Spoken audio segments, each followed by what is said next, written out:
ತುಮಕೂರು ಜಿಲ್ಲೆಯ ವಿವಿಧ ಶಾಲೆಗಳು, ವಸತಿ ನಿಲಯಗಳು ಹಾಗೂ ಮಕ್ಕಳ ದತ್ತು ಸ್ವೀಕಾರ ಕೇಂದ್ರಗಳಿಗೆ ರಾಜ್ಯ ಮಕ್ಕಳ ಹಕ್ಕುಗಳ ಆಯೋಗದ ಅಧ್ಯಕ್ಷ ಸಂತೋಷ್ ಕುಮಾರ್ ಭೇಟಿ ನೀಡಿ ಮಕ್ಕಳ ರಕ್ಷಣಾ ಕ್ರಮಗಳ ಕುರಿತು ಪರಿಶೀಲನೆ ನಡೆಸಿದರು.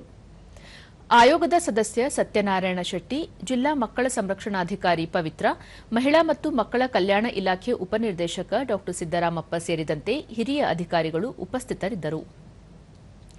ನಗರದ ಡಾ ಅಂಬೇಡ್ಕರ್ ಸರ್ಕಾರಿ ಮೆಟ್ರಿಕ್ ಪೂರ್ವ ಬಾಲಕಿಯರ ವಿದ್ಯಾರ್ಥಿ ನಿಲಯದಲ್ಲಿ ಆಹಾರ ಹಾಗೂ ದಿನಸಿ ಪದಾರ್ಥಗಳು, ದೇವರಾಜ ಅರಸು ಹಿಂದುಳಿದ ವರ್ಗಗಳ ಮೆಟ್ರಿಕ್ ಪೂರ್ವ ಬಾಲಕಿಯರ ವಿದ್ಯಾರ್ಥಿ ನಿಲಯಕ್ಕೆ ಭೇಟಿ ನೀಡಿ ಅಲ್ಲಿನ ಸ್ವಚ್ಛತೆ ಹಾಗೂ ಮೂಲಸೌಕರ್ಯ, ಹೈಸ್ಕೂಲ್ ಬಡಾವಣೆಯ ಸರ್ಕಾರಿ ಮಾದರಿ ಹಿರಿಯ ಪ್ರಾಥಮಿಕ ಪಾಠಶಾಲೆ ಆವರಣಕ್ಕೆ ಭೇಟಿ ನೀಡಿ ಅಲ್ಲಿನ ಶೌಚಾಲಯಗಳ ಪರಿಶೀಲನೆ ನಡೆಸಿದರು.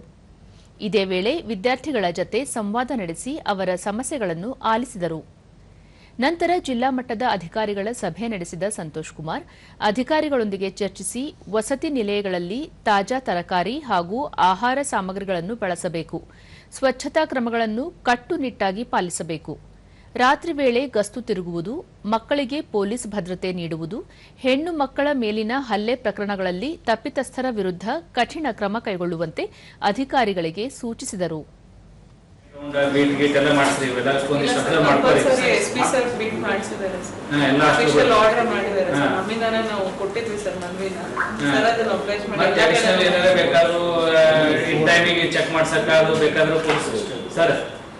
ಸೋಷಿಯಲ್ ವೆಲ್ಫೇರ್ ಹಾಸ್ಟೆಲಲ್ಲಿ ನಾವು ಅಲ್ಲಿ ಕಾಲಕ್ಕೆ ಯಾವಾಗ ಸಂಬಂಧಪಟ್ಟ ಪೊಲೀಸ್ ಸ್ಟೇಷನ್ ನಿಯರ್ ಇಷ್ಟು ಯೂನಿಫಾರ್ಮ್ ಡ್ರೆಸ್ ಇದ್ದಾಗ ಸ್ವಲ್ಪ ಹೆದರ್ತಾರೆ.